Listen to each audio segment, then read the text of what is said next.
২৮ জুলাই ছিল বিশ্ব প্রকৃতি সংরক্ষণ দিবস। প্রাকৃতিক সম্পদ সংরক্ষণ, উদ্ভিদ ও প্রাণী জগতের সুরক্ষা, জীববৈচিত্র্য হ্রাস ও দূষণের মতো পরিবেশগত হুমকি সম্পর্কে সচেতনতা বাড়াতে এই দিনটি পালন করা হয়। বাংলাদেশের প্রাণ প্রকৃতি নিয়ে দীপ্ত সংবাদ ধারাবাহিক প্রতিবেদন প্রচার করছে। আজ রয়েছে হুমকির মুখে থাকা সুন্দরবনের রয়্যাল বেঙ্গল টাইগার নিয়ে প্রতিবেদন।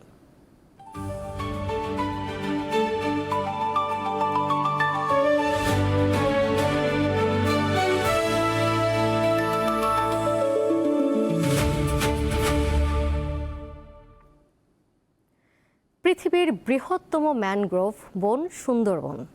এই বনের পশু রয়্যাল বেঙ্গল টাইগার নানা ঝুঁকিতে থাকলেও আসার কথা হলো বেড়েছে বাঘের সংখ্যা। তবে জলবায়ু পরিবর্তন ও চোরা শিকারের পর এবার বাঘ সংরক্ষণে সবচেয়ে বড় হুমকি হয়ে দাঁড়িয়েছে বিভিন্ন ক্ষতিকর ভাইরাসের সংক্রমণ ও নীরব পরজীবী।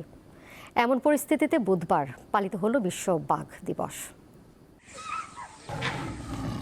রয়্যাল বেঙ্গল টাইগার সুন্দরবনের অহংকার ও প্রকৃতির ভারসাম্যের প্রধান প্রতীক। বিশ্বের বৃহত্তম ম্যানগ্রোভ বন সুন্দরবন, যে বন রক্ষায় বাঘের ভূমিকা অপরিসীম।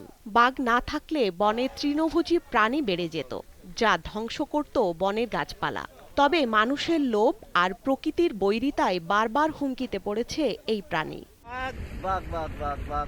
সুন্দরবনে গত 10 বছরে রয়্যাল বেঙ্গল টাইগারের সংখ্যা বেড়েছে 19টি। বন বিভাগের সর্বশেষ ক্যামেরা ট্র্যাপিং জরিপ অনুযায়ী 2024 সালে সুন্দরবনে বাঘের সংখ্যা দাঁড়িয়েছে 125টি। 2014 সালের জরিপে এই সংখ্যা ছিল 106টি।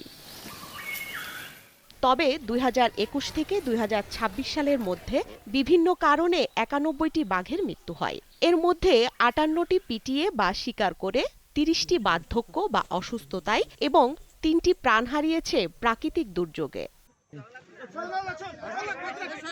যেখানে বাঘের সংখ্যা এমনিতেই সীমিত, সেখানে যে কোনো ছোঁয়াচে রোগ বা ভাইরাসের বিস্তার পুরো বাঘের সংখ্যাকে ঠেলে দিতে পারে বিলুপ্তির মুখে। সাম্প্রতিক এক যৌথ গবেষণায় দেখা গেছে, সুন্দরবনের 68% বেশি বাঘের শরীরে ফিতা কৃমি এবং 53% বাঘের শরীরে গোল কৃমির সংক্রমণ ঘটেছে।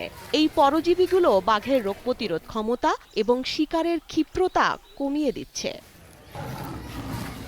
গবেষণায় আরও বলা হয়, শুধু বাঘ নয়, হরিণ ও বন্য শূকরের শরীরেও মিলছে এই সংক্রমণ। এছাড়া বনের চারপাশে কুকুরের মাঝে পাওয়া যায় ক্যালাইন ডিস্টেম্পার ভাইরাস, যা বাঘের জন্য মারাত্মক প্রাণঘাতী মহামারী রূপ নিতে পারে। স্বস্তিকা সিংহ, দীপ্ত সংবাদ, ঢাকা।